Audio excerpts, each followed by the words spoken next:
मेरे प्रियजनों, मित्रों, नमस्कार। आज मैं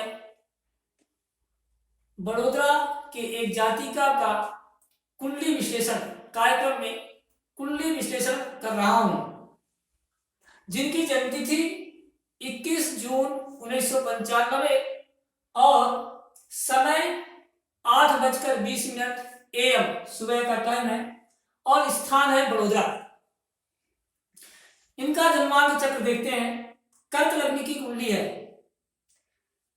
कर्क लग्न की कुंडली है और लग्नेश चंद्रमा भाग्य भाव में बैठे हैं। कर्क लग्न सामान्यतः ये गोरे होंगे और अंतर्ज्ञान भावुक व्यक्ति होंगे, सपने देखने की प्रवृत्ति होगी, तीक्ष्ण बुद्धि, चंचल स्वभाव, आध्यात्मिक गुण, स्मरण शक्ति मजबूत, भावुक होंगी। और कर्क लग्न के कारण कर्क लग्न का स्वामी चंद्रमा है तो उतार चढ़ाव होता रहता है। चंद्रमा का स्वभाव है परिवर्तनशील, तो इनके भी स्वभाव में जीवन में परिवर्तन होता रहेगा। अब आइए, लग्न का मान 4 अंश 14 कला है, जैसा कि दिख रहा है। सूर्य 5 अंश 30 कला है और विषम राशि में है, तो सूर्य बालावस्था में है। चंद्र 19 अंश 30 कला कुमारावस्था में है। मंगल 19 अंश 14 कला जो कि प्रौढ़ावस्था में है और बुध 16 अंश 34 कला है युवावस्था में। गुरु 14 अंश है।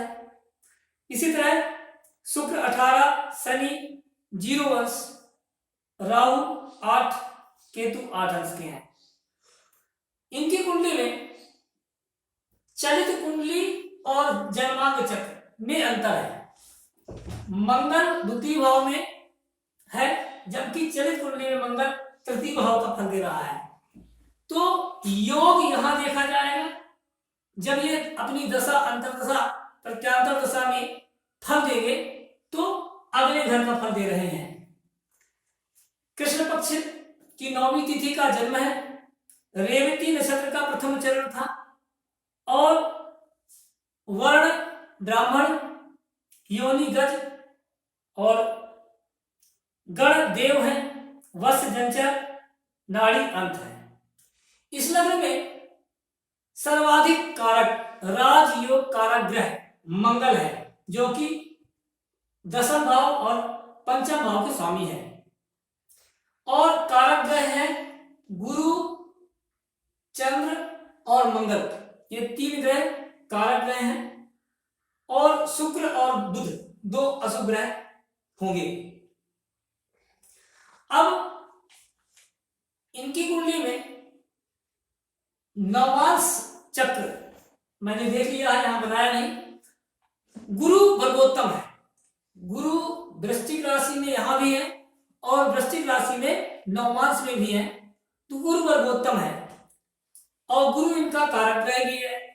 गुरु त्रिकोण का स्वामी होकर त्रिकोण में बैठा है और युवा अवस्था में है। इसका मतलब होगा कि गुरु इनका बहुत अच्छा है। गुरु से संबंधित सारी चीजें इनको प्राप्त हो जाएंगी। शिक्षा दीक्षा, अच्छे घर में विवाह होगा, ससुराल बड़ा होगा, ये सब चीजें इनको प्राप्त होंगी। आइए हम इनकी कुंडली का विश्लेषण करते हैं। सर्वप्रथम लग्नेश चंद्रमा जो कि भाग्य भाव 9 भाव में है, केंद्र त्रिकोण राजयोग का निर्माण कर रहा है। जब लग्नेश भाग्य भाव में बैठेगा तो अति श्रेष्ठ फल देगा। यद्यपि वहां शनि है और शनि के होने से विष योग का निर्माण होता है, इनको रोग हमेशा लगे रहेंगे, यदा कदा रोगों से निजात मिल सकती है।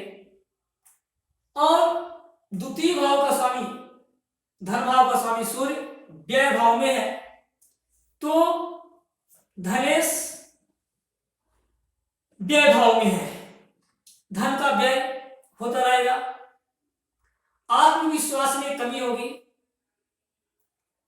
हो सकता है कि ये पिता की बात भी अनसुनी कर दें, ऐसा धनेश का व्यय भाव में जाने से होता है। अब तृतीय भाव का स्वामी बुध लाभ भाव में है और लाभेश भी लाभ भाव में है, स्वयं की राशि में है और युवावस्था में है। यद्यपि शुक्र बुध मैंने कहा शुभ है, किंतु लाभ भाव में शुक्र बुध के निर्माण से यहाँ पर लक्ष्मी नारायण योग का निर्माण होता है। शुक्र स्वराशि का है, मालव्य योग बनाकर बैठा है, अत्यंत श्रेष्ठ लाभ भाव में है, तो लाभ इनके जीवन काल में हमेशा ही इनको लाभ प्राप्त होता रहेगा। और लाभेश लाभ भाव में है, गुरु की दृष्टि पड़ रही है लाभेश में, तो इनके 36वें वर्ष में, इनकी उम्र से 36वें वर्ष 2000 मुहर का लाभ होगा। ऐसा पाराशर बृहद पाराशर होगा शास्त्र में लिखा है कि गुरु पंचम भाव से एकादश भाव को देखेंगे, जहां एकादश भाव का स्वामी स्वयं स्वराशि का बैठा हो, वो भी शुक्र है, अन्य ग्रह होता तो भी इसी प्रकार होता, स्वराशि का यहां बैठा हो तो 36वें वर्ष 2000 मुहरों का लाभ होता है। अत्यंत श्रेष्ठ है, गुरु की दृष्टि शुक्र और बुध पर पड़ रही है, गुरु की दृष्टि बुध पर पड़ रही है, शिक्षक योग बना रहा है, यहाँ लक्ष्मी नारायण योग है ही, तो अत्यंत श्रेष्ठ। अब सुखेश चौथे भाव का स्वामी शुक्र लाभ भाव में बैठा है, ऐसे व्यक्ति उदार स्वभाव के और दाता, धनी और कोई ना कोई रोग लगा ही रहता है। अब पंचमेश मंगल द्वितीय भाव में बैठे हैं, तो सर्दी खांसी क्रोधी चंचल दयावान ऐसा जातक या जातिका होते हैं। और पुत्र भाव में बैठा है गुरु, तो निश्चित ही प्रथम पुत्र ही होगा। अब षष्ठम भाव का स्वामी पंचम में बैठे हैं, तो ऐसे लोगों के मित्र और धन चंचल होते हैं, धन तो आएगा, जिस प्रकार से आएगा उसी प्रकार से खर्च भी होगा, ऐसा होता है यदि षष्ठम भाव का स्वामी पंचम में बैठे थे। और ऐसे व्यक्ति सौम्य मूर्ति, दयावान और अपने काम में चतुर होते हैं, अपने काम को पूरा कर ही लेते हैं। अब सप्तम भाव के स्वामी शनि है और अष्टम भाव के भी शनि है, दोनों ही सप्तम भाव और अष्टम भाव के स्वामी जाकर बैठे हैं भाग्य भाव में। तो दीर्घ सूत्री से तात्पर्य किसी भी कार्य को टालने वाली, अपने कार्य को ये विलंब से करने वाली। शनि तो वैसे भी शनि ग्रह विलंब से ही काम कराते हैं, इनके स्वभाव में शामिल हो जाता है आज नहीं कल, आज का काम कल करेंगे, कल का काम परसों करेंगे, इस तरह दीर्घ सूत्री होते हैं। विवाह के बाद ऐसे लोगों की उन्नति होती है। नवम भाव का स्वामी देखिए, नवम भाव का स्वामी पंचम भाव में है, मीन राशि के स्वामी गुरु है और त्रिकोण के स्वामी त्रिकोण में ही है। अत्यंत श्रेष्ठ, बहुत ही उत्तम कोटि का ये योग है। और गुरु की दृष्टि चंद्रमा पर है, 1 2 3 4 5, ये गुरु की दृष्टि चंद्र और शनि दोनों में है।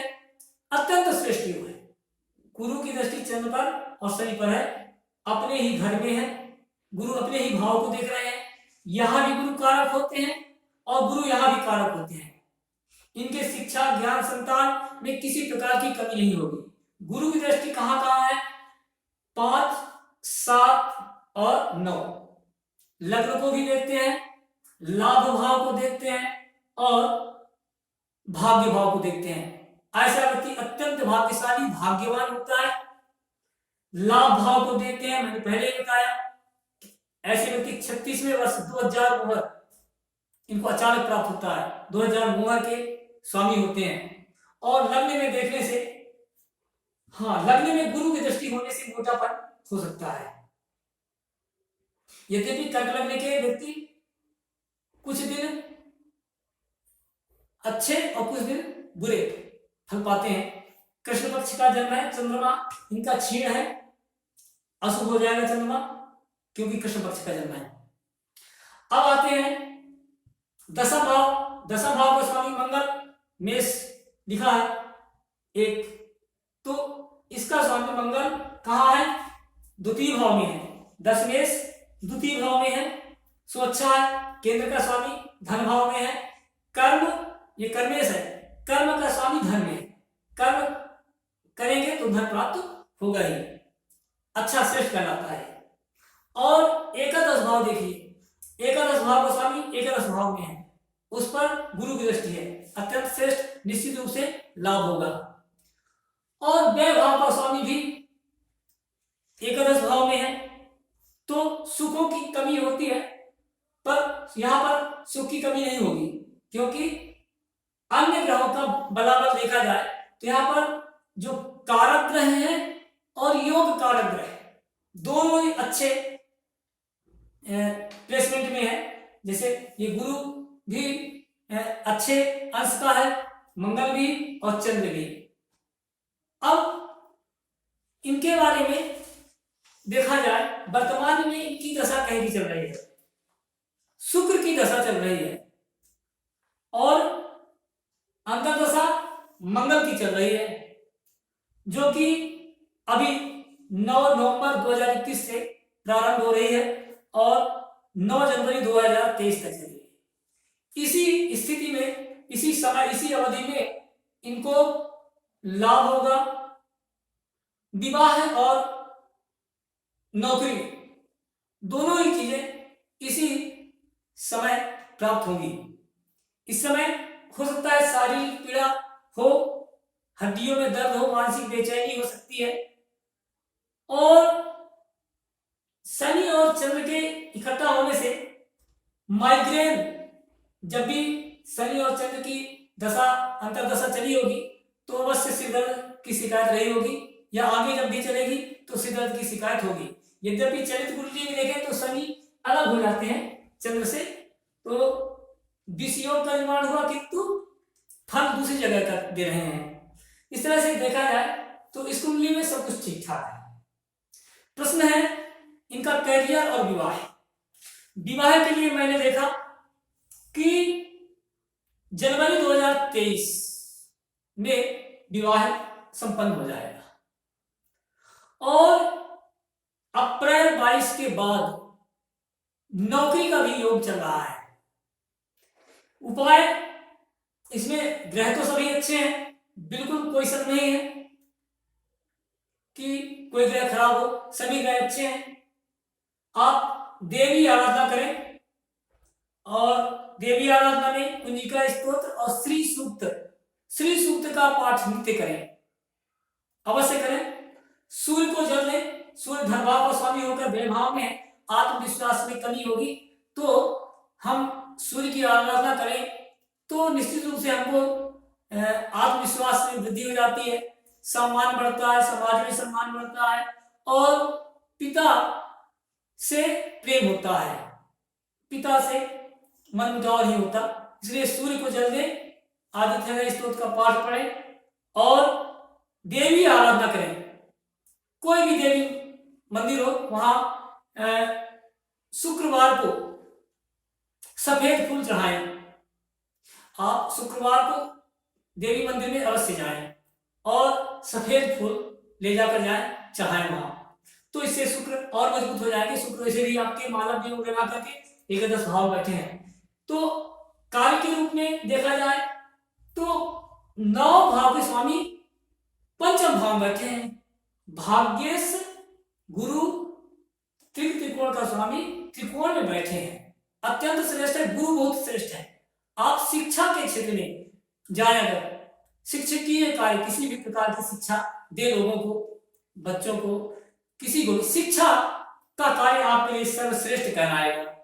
इसके अलावा फाइनेंस है, कृषि है, सौंदर्य प्रसाधन है, और फिल्मी दुनिया, फिल्म इंडस्ट्रीज, मीडिया, ये सारे रास्ते खुले हुए हैं आपके लिए। कोई भी एक रास्ता चुन ले, सफलता अवश्य मिलेगी। 2023 तक भी आपको अच्छा श्रेष्ठ लाभ प्राप्त होने वाला है। और मेरी सलाह है कि आप रत्न कोई भी धारण न करें, किसी के बताने पर रत्न कोई भी धारण न करें, केवल देवी आराधना करें और सूर्य को जल दें, बस। इस कुंडली में बहुत अच्छा योग है, सब कुछ श्रेष्ठ है। केतु की दृष्टि मंगल पर पड़ रही है, 1 2 3 4 5, तो यहाँ पर अंगारक योग बन जाएगा। राहु केतु दो में से कोई एक भी देखे तो अंगारक योग बन जाता है। तो मंगल राजयोगकारक ग्रह है और मंगल मालिक है पंचम भाव का, दशम भाव का। सो आप देवी मंदिर जाएंगे तो ये भी ठीक हो जाएगा। बस मेरी सलाह है कि आप केवल उपाय के तौर पर मंदिर जाएं, बाकी कुछ भी ना करें, सब कुछ ठीक ठाक है। समय आ रहा है, शुक्र की दशा चल रही है जो कि आपको 2035 तक चलेगी, और शुक्र की दशा में ही सभी सुख सुविधाएं प्राप्त हो जाएंगी, आपको अच्छा ससुराल मिलेगा, और आपका विवाह आपके जन्म स्थान से 40 किलोमीटर के अंदर होगा। दक्षिण पूर्व की दिशा का निर्धारण हो रहा है, दक्षिण पूर्व की दिशा में होगा। सो आप अपनी कुंडली का विश्लेषण मैंने कर दिया, आपकी कुंडली का आप विचार कीजिए। नमस्कार।